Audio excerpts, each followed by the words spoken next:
안녕하세요. 네, 안녕하세요. 네, 먼저 오늘의 개장전 뉴스부터 화면을 통해 확인하면서 시작해 보도록 하겠습니다. 네, 첫 번째 뉴스입니다. 현대중공업이 오늘 코스피 시장에 상장합니다. 유통 주식수가 적어 주가에는 긍정적이나 의무보유 확약 비율이 1.2%에 불과해 물량 부담도 큽니다. 나상에 갈 수 있을지 오늘의 관전 포인트입니다.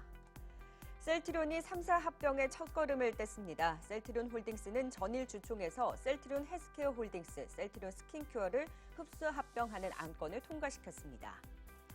미래에셋증권이 주주가치 제고를 위한 1,000억 원 규모의 자사주 취득을 결정했다고 밝혔습니다. 공정위가 카카오엔터의 저작권 갑질 혐의를 포착해 조사에 착수한 것으로 알려졌습니다. 카카오엔터의 SM 인수전에 발목을 잡는 것은 아닌지 귀추가 주목됩니다. 현대차 기아가 8월 유럽 시장에서 점유율 10.1%를 기록하며 처음으로 월간 점유율 두 자릿수대로 올라섰습니다. 마카오 정부가 카지노 산업에 대한 규제에 나서면서 중국과 미국 카지노주들이 타격을 받은 가운데 국내 외국인 카지노 업체들의 반사의 기대가 나오고 있습니다. 파라다이스, GKL, 롯데관광개발 등 움직임 지켜봐야 되겠습니다. 네, 개장전 뉴스 이제 진단을 해보도록 하겠습니다. 첫 번째 뉴스, 현대중공업 뉴스부터 볼까요? 오늘 이제 상장을 하는데 주관사를 보니까 하나금융투자도 속해 있었어요. 네. 청약해 주시느라 많이 바쁘셨을 것 같아요. 네, 생각보다 너무 많이 청약을 하셔가지고 정신이 진짜 하나도 없었습니다. 예.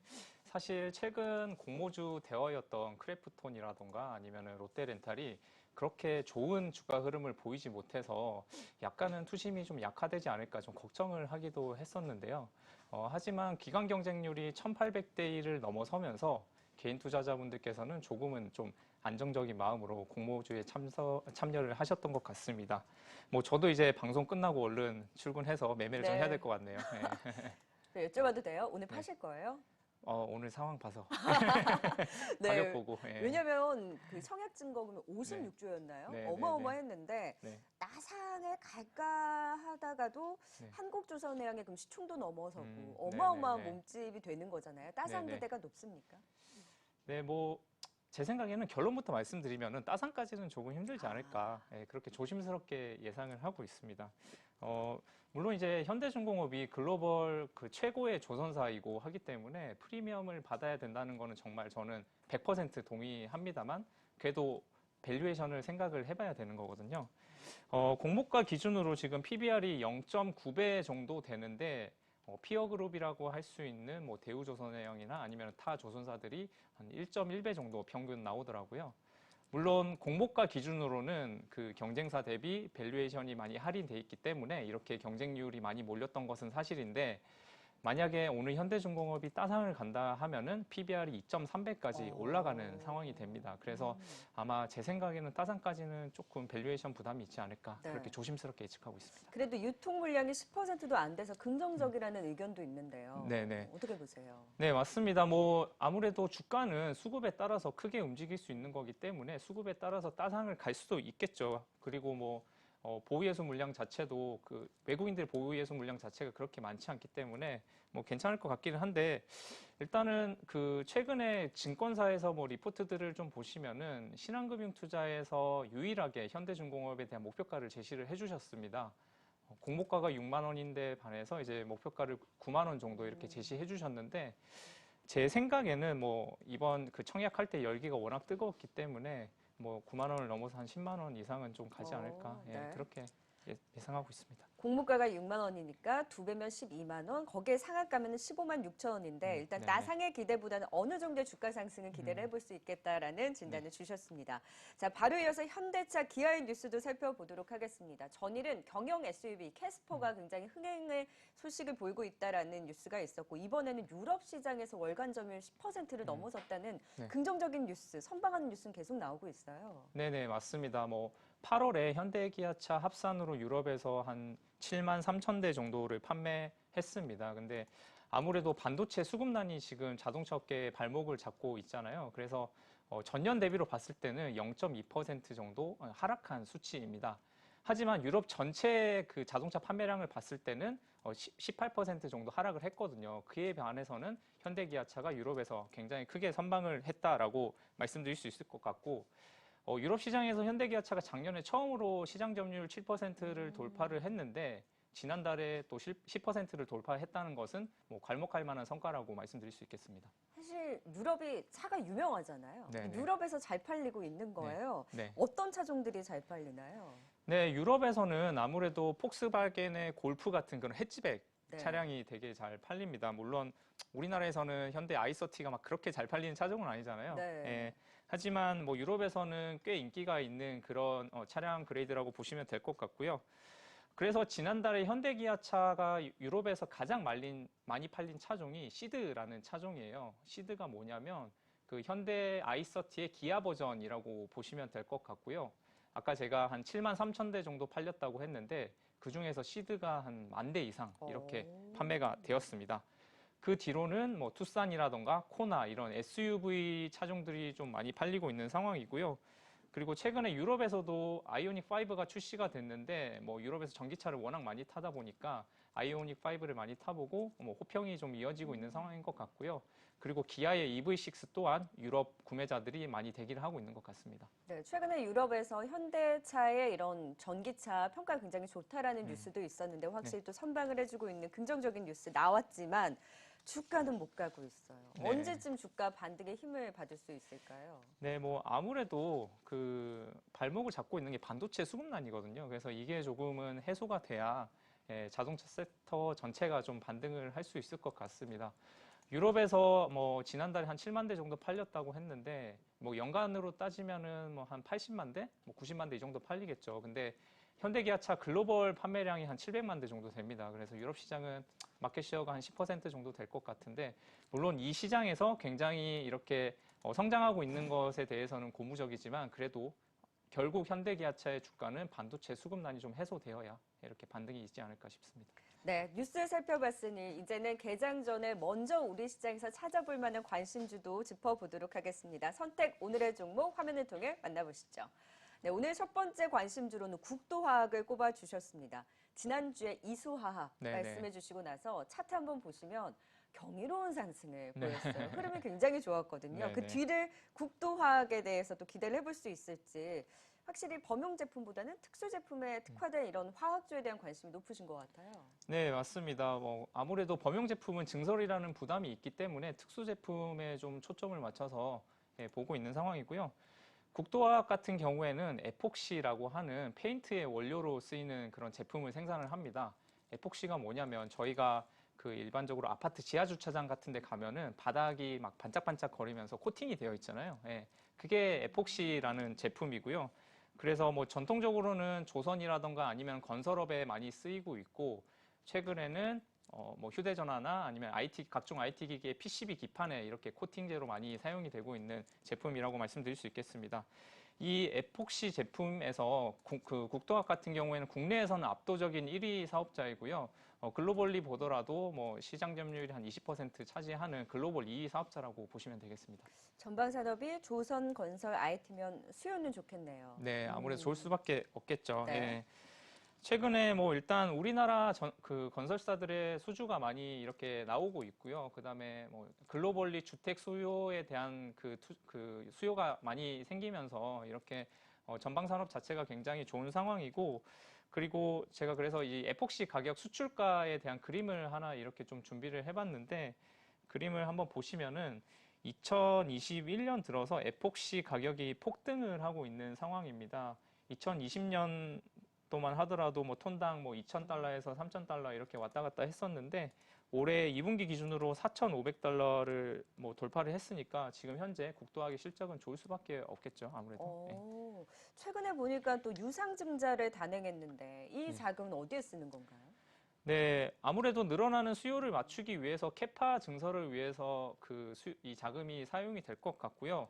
물론 유상증자라고 하면은 보통은 기업의 악재로 이렇게 생각들을 하시지만 이러한 늘어나는 수요에 대응하기 위한 캐파 증설은 굉장히 호재인 그 공시라고 보실 수 있겠습니다. 그래서 기본적으로 지금 조선이라던가 건설이 호황에다가 그리고 최근에는 풍력 날개, 흔히들 블레이드라고 하는 그 제품에도 에폭시가 들어가고 있는 상황이고요.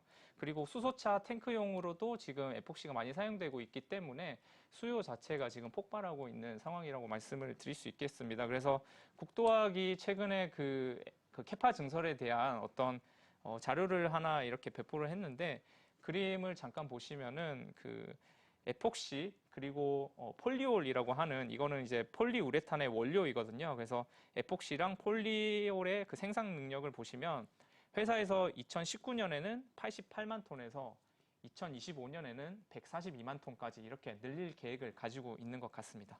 근데 지금은 에폭시 가격도 오르고 그러면서 지금 생산 능력을 확대를 하는 이제 유상 증자까지 단행을 했고 그러면 네. 결국에는 증설과 생산이 늘어나게 되니까 네. 이쪽도 네네. 피크아웃 우려에서 좀 네. 자유롭지 않을 수도 있겠다라는 우려도 네. 있는데 괜찮습니까? 네, 맞습니다. 최근 화학 섹터가 조금 부진했던 원인 중에 하나가 뭐 피크아웃이죠. 아무래도 경쟁사들의 증설 때문인데요. 그래서 범용 제품, 뭐 PP나 PE 같은 경우에는 증설이 많이 일어나면서 조금 마진 스프레드가 줄어들어 있는 상황입니다. 하지만 제가 지난주에 소개해드렸던 이수화학의 LAB나 아니면은 지금 말씀드리고 있는 국도화학의 그 에폭시 같은 경우에는 특수 제품이거든요. 그래서 경쟁사 자체가 그렇게 많지도 않고 시장 자체가 그렇게 크지 않기 때문에 증설 계획이 그렇게 많이 없었습니다. 오히려 네. 뭐 폐쇄한다거나 그러다가 이제 코로나 수요가 폭발하면서 다시금 이렇게 증설을 계획하고 있는 거고요. 국도학도 마찬가지로 최근에 이 유상증자를 하면서 부랴부랴 증설을 준비하는 모습인데요. 아무래도 지금부터 준비하면은 조금 그 늦어질 수 있기 때문에 네. 당분간은 뭐 피크아웃 우려에서는 조금 자유롭지 않을까 그렇게 보고 있습니다. 근데 국도학이 꽤 많이 올랐어요. 네네네. 부담스럽지는 않은지 그리고 실적은 그럼 계속 받쳐줄 수 있는 호조는 계속 이어지는 건가요? 네, 아무래도 실적을 봐야겠죠. 예, 실적을 보시면은 지금 그 에폭시 가격 초호황에 힘입어서 올 2분기까지 매출 7,500억 원, 영업이익 한 1,000억 정도 실현을 했습니다.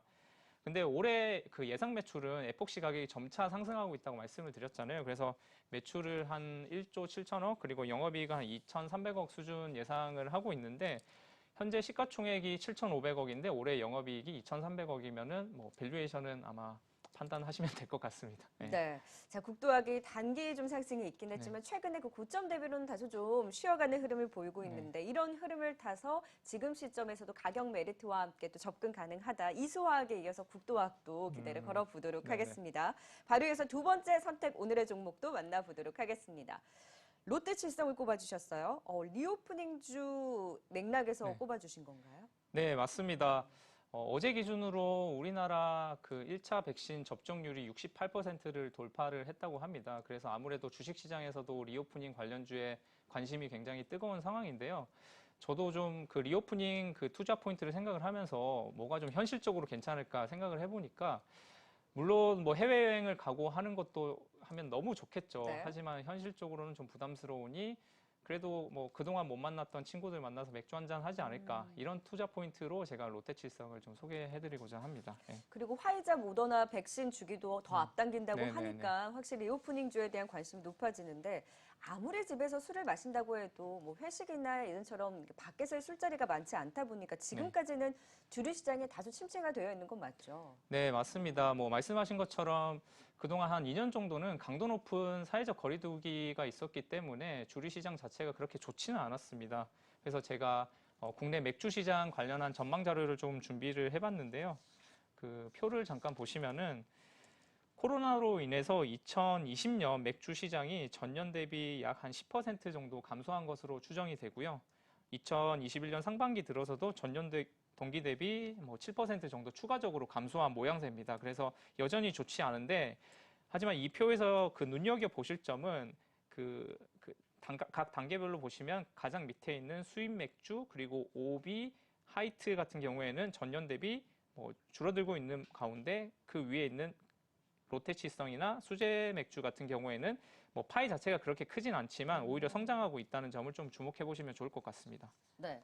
롯데칠성이 이 코로나 시대에 좀 타결나고 있는 방법들이 있을 것 같은데 최근에 이제 수제 맥주 쪽으로 좀 더 네네. 열심히 박차를 가하는 것 같아요. 네네, 맞습니다. 뭐 최근에 핫한 맥주였죠. 곰표 맥주라던가 아니면은 네. 제주에일 같이 이렇게 편의점에서 좀 구하기도 힘들다고 할 정도로 이렇게 좀 풍기가 있었는데 그러한 맥주들을 롯데칠성에서 위탁 생산을 하고 있습니다. 그래서 이렇게 롯데칠성의 주류 부문은 조금씩 턴어라운드를 하는 모습이고요. 원래 롯데칠성의 주류 사업부 자체가 만년 적자였습니다. 롯데칠성의 그 주류 생각하면은 흔히들 클라우드라던가 아니면 처음처럼 생각하실 텐데 아무래도 요즘에는 마켓시어가 많이 내려왔죠. 그래서 그 주류사업부의 실적을 잠깐 이렇게 말씀을 드리면은 그 클라우드나 처음처럼이 잘 팔리지 않으면서 이렇게 계속 적자를 해왔습니다. 음료 부문 같은 경우에는 뭐 1,000억에서 1,500억 정도 꾸준하게 이익을 내고 있었는데 네. 주류는 그 적자 상황에서 이제 2021년에 수제 맥주들을 OEM 생산하면서 턴어라운드가 되는 모습이라고 말씀드릴 수 있겠습니다. 네. 먹고 싶어도 다 팔려서 곰표 맥주를 제가 네. 편의점 5군데를 돌아다녀서 찾았던 기억이 있었는데 네, 요즘에는 네, 네. 속속 보이더라고요. 네, 네, 근데 이제 맞습니다. 주류 네. 쪽뿐만이 아니라 보면 음료 부문도 꽤 성장을 하는 모습이네요. 네, 맞습니다. 기본적으로 코로나 시대 때문에 배달 음식 수요가 많아지다 보니까 탄산음료에 대한 수요도 뭐 동반 상승을 하고 있는 모습이고요. 그리고 롯데칠성 같은 경우에는 올 초에 뭐 사이다라던가 아니면 펩시콜라 같은 탄산음료를 평균 한 7% 정도 가격 인상을 단행을 했습니다. 그래서 이익이 뭐 음료 부문도 증가하고 있다고 볼 수 있겠습니다. 네. 네. 자, 선택 오늘의 종목 롯데칠성과 함께 국도화학에 대한 관심 들어봤고요. 이제 연휴를 앞둔 마지막 거래일의 전략을 세워봐야 되겠죠? 네, 맞습니다. 오늘 마지막 날이잖아요. 네. 그래서 근데 지금까지 그 현금 마련하실 분들은 마련을 하셨을 것 같고 자신이 보유하고 계신 포트폴리오가 괜찮다 싶으신 분들은 뭐 계속 킵고잉 하는 걸로 이렇게 마음을 먹으신 것 같습니다. 그래서 실제로 제 주변에도 보면은 어제까지 자신의 포지션을 정리를 하고 미리 뭐 휴가를 떠나신 분들도 계시는데 지금 같은 경우에는 뭐 오늘 지수가 떨어질까 오를까 고민하기보다는 그냥 그 자신의 포트폴리오에 좀 종목별로 이렇게 주목을 하시면 좋을 것 같아요. 네. 최근에 SK증권에서 나온 자료를 보시면은 최근 한 6년 정도 중에 추석 연휴 전과 추석 연휴 후의 수익률을 비교했을 때 추석 연휴 후 수익률이 더 좋다고 하더라고요. 그래서 아마 추석 연휴 전에는 이런 좀 불안한 투심이 좀 작용하지 않았나 싶은데 오늘 같은 경우에 만약에 그 눈여겨보고 계신 종목에서 투매가 나온다면 저가 배수하는 것도 좋은 전략이라고 생각을 합니다. 예. 네, 그리고 오늘 현대중공업 상장이 있는 만큼 이 부분도 네. 같이 체크해 보시면 좋을 것 같습니다. 네, 선택 오늘의 종목 뉴스와 함께 관심주 전략까지 도움 말씀 들어봤습니다. 지금까지 하나금융투자 도공역 WM센터 유용석 PB와 함께했습니다. 말씀 고맙습니다. 감사합니다. 네,